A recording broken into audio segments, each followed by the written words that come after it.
In this video, we're going to talk about what it's like to get from Puerto Vallarta, the airport, all the way down to Sayulita.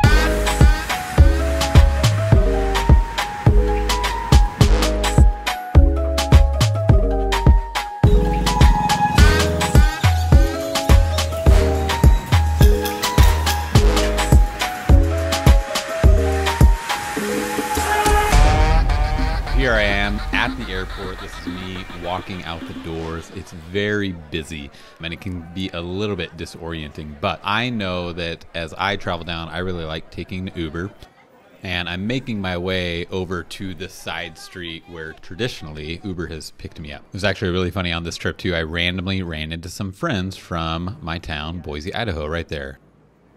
So there's a bridge that takes you over to the other side in case you need to make your way over there, either for bus transportation, because that is an option, though I don't really recommend it. There's a lot of stops on the way to Sayulita and you get really hot and sweaty.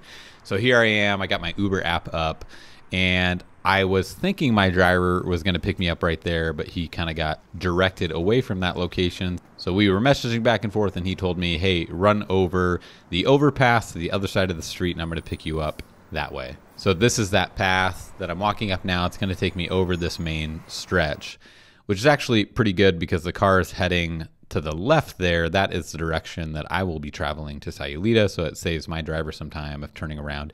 And it is really congested in that airport, and you'll know that when you get dropped off. You'll kind of see what it's like for the Uber driver, or however you get there, what it's like for them to go through that. So now here I am on the other side of the street. There's some public transportation buses that you could get, and if you did do that, you would go to this side of the street for that. So again, that there is the bridge that I just walked across, and that's the airport across the street. And here comes my Uber driver. If you haven't driven in Mexico, it can be a little stressful. I'm not going to lie. You might feel like your driver's constantly cutting people off. Rest assured that is just the culture and how they drive over there. It's very fast, sometimes a little sporadic, and I suppose it could depend on which driver you do get. With that being said, here I am coming into Sayulita.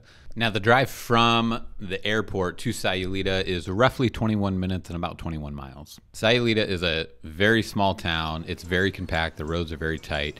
The nice thing about grabbing an Uber is that they can take you right to your hotel if it's accessible. Of course, another option, you could get a rental car, though I wouldn't necessarily recommend it for Sayulita. Sayulita is such a small town, and you can either do really well on foot there or getting a golf cart. If you're going to get a golf cart, feel free to get an electric one, but if you're up in the hills, I'd recommend getting a gas golf cart at that point. And I made it. Here I am checking into my hotel.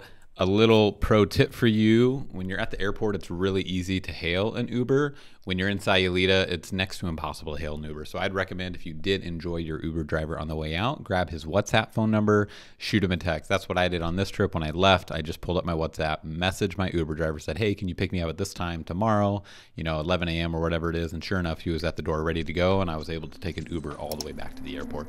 Hopefully that's helpful as you're considering what it's going to look like for you to travel from the airport to Sayulita.